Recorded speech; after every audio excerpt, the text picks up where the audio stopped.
കൊടുത്താൽ കൊല്ലത്തും കിട്ടുമെന്നുള്ളത് Kozhikode rural S P ബൈജുവിന് ഇന്നലെ മനസ്സിലായിരിക്കുന്നു.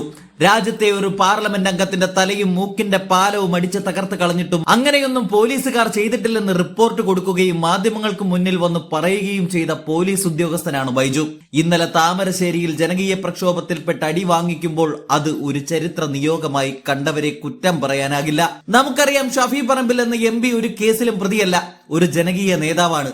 ആ ജനകീയതയെ പേടിക്കുന്ന CPM-കാർ പോലീസുകാർക്ക് കൊട്ടേഷൻ കൊടുത്ത് ഷാഫിയെ ഇല്ലായ്മ ചെയ്യാൻ നോക്കിയപ്പോൾ അതിനെല്ലാ സഹായവും ചെയ്തു മുന്നിൽ നിന്നവനാണ് ഇന്നലെ തല്ലു വാങ്ങിക്കൂട്ടിയ rural SP Baiju. KC Venugopal അടക്കമുള്ളവർ ബൈജു മോനെ, നിന്നെ നിയമത്തിന്റെ മുന്നിൽ എത്തിച്ചിട്ടേ ഞങ്ങൾ ഈ പരിപാടി അവസാനിപ്പിക്കുകയുള്ളൂ എന്ന് താക്കീത് നൽകിയതാണ്. അത്രയ്ക്കും ജനങ്ങളുടെ പ്രതിഷേധവും ഷാഫിക്കായുള്ള പ്രാർത്ഥനയും കൂടിയാകുമ്പോൾ പ്രതിക്ക് വയറ് നിറയെ കിട്ടി എന്ന് മാത്രമേ പറയാൻ കഴിയുകയുള്ളൂ. അതായത് താമരശ്ശേരി അമ്പായത്തോടിലെ ഫ്രഷ് കട്ട് ഫാക്ടറിക്കെതിരെ ഏറെ നാളായി സമരത്തിലാണ് നാട്ടുകാർ. 3 പഞ്ചായത്തുകളിലെ ജനജീവിതത്തെ ദുസ്സഹമാക്കുന്നതാണ് ഇവിടെ നിന്ന് വമിക്കുന്ന ദുർഗന്ധമെന്നാണ് ആർക്കും മനസ്സിലാകുന്ന വസ്തുത.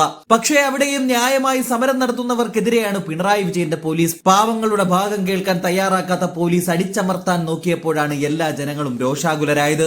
എല്ലാ സമരങ്ങളെയും അടിച്ചമർത്തി മുന്നോട്ട് പോകാമെന്ന പാത സ്വീകരിക്കാൻ തുടങ്ങിയ പിണറായി വിജയൻ എന്ന അഭിനവ കമ്മ്യൂണിസ്റ്റ് നേതാവിന്റെ ചട്ടുകമാണ് DYSP ബൈജു എന്നിരിക്കെ നാട്ടുകാർ അദ്ദേഹത്തിനെതിരെ തിരിയുകയായിരുന്നു. ഒരു നാടിന്റെ തന്നെ ചൈതന്യമില്ലാതെയാക്കുന്ന തരത്തിൽ ഒരു അറവ് മാലിന്യ സംസ്കരണം കൊണ്ടുവന്ന് ജനങ്ങൾക്ക് അടിച്ചേൽപ്പിക്കുമ്പോൾ അവിടെ സ്വാഭാവികമായും സമരം നടക്കുക തന്നെ ചെയ്യും. അതിനെ ന്യായമായ രീതിയിൽ പറഞ്ഞു തീർക്കുകയും അല്ലെങ്കിൽ അതിന്റെ കാര്യം മനസ്സിലാക്കി ജനങ്ങൾക്കൊപ്പം നിൽക്കുകയും ചെയ്യേണ്ടുന്ന ഒരു സർക്കാർ പൂർണ്ണമായും ബഹുജന സമരത്തെ അടിച്ചമർത്താൻ നോക്കി എന്നുള്ളതാണ് നാട്ടുകാർ പറയുന്നത്. അപ്പോഴാണ് ജനങ്ങൾ രോഷാകുലരായത്. അതിനിടയിലാണ് റൂറൽ SP ബൈജുവിന് അടി കിട്ടിയത്.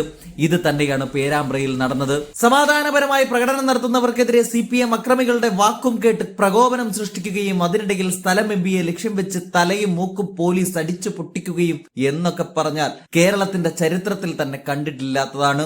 അതിനെയാണ് ഒരു റൂറൽ SP എന്ന ഉത്തരവാദിത്തപ്പെട്ട ഉദ്യോഗസ്ഥൻ ന്യായീകരിച്ചത്. താമരശ്ശേരിയിൽ നടന്ന അക്രമ സമരങ്ങളെയൊന്നും ഞങ്ങൾ ന്യായീകരിക്കാൻ തയ്യാറല്ല.